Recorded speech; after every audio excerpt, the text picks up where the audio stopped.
This morning's psalm reading is Psalms 21. The king rejoices in your strength, Lord. How great is your joy in the victories you give.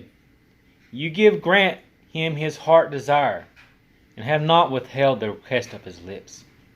You came to greet him with the rich blessings, and placed a crown of pure gold on his head. He asked you for life, and gave it to him, length of days, forever and ever. Through the victories you gave, his glory is great. You have bestowed him splendor and majesty. Surely you have granted him unending blessing, and made him glad with the joy of your presence. For the king trusts in the Lord. Though the unfailing love of the Most High, he will not be shaken. Your hand will lay hold on all your enemies. Your right hand will seize your foes. When you appear for battle, you will burn them up as a blazing furnace. The Lord will swallow them up in his wrath, and his fire will consume them.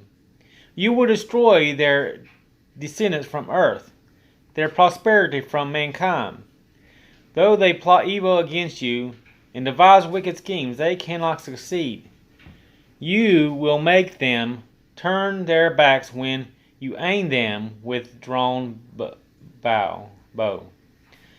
Be exalted in your strength, Lord. We will sing and praise your might. Let's look at this passage and see it may be a blessing to you, an encouragement to you, and about God's power and might and helping and giving you victory in your life.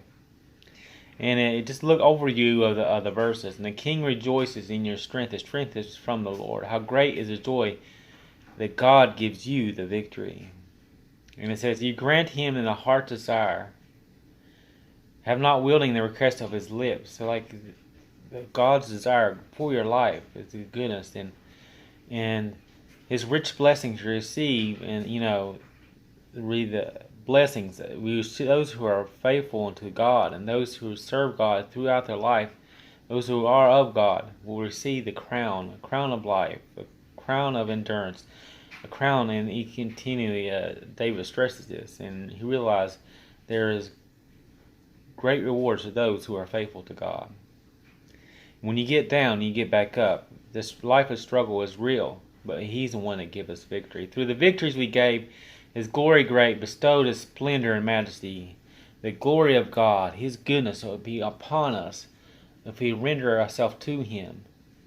And his blessing will continue in the joy in our fellowship with him. When we continue in fellowship in our walk with God, his blessing continues to be with us. Even in times of struggle. We know the unfailing love of God. His love shall our love for him shall never be shaken when we stand firm in his ways and his truly knowing him. And it says, your hand will lay upon all your enemies, your right hand will seize your foes. We see a lot of enemies right now coming against us. It's the Lord to swallow them up with the fire, consume them. Your hands will hold all your enemies. Your right hand will seize your foes. When you appear for battle, or burn them in a blazing furnace. Talking about those who are done wickedly, go against God, to be cast forever in the pits of hell, unless they turn to God. It talks about God's wrath to those who do evil. Destroyed the sins of earth, that prosperity for mankind. Those who profit after other ones, do evil against those, do plot evil against those who are wicked. They will not succeed. They will stand before God. And better be on God's side than the side of the world. And too many people are falling into the deception of Satan. And what he says, when people bring the light, the hope, and the goodness and love of God each and every day. In verse 13, be exalted in your strength, Lord, who will sing your praise and might. To recognize our God, his might, his power, and the one who gives us victory. And who gives us victory every day, each and every day, of our enemies and our troubles that we face today. Well, God bless. and you have a wonderful day. Remember, God gives you victory.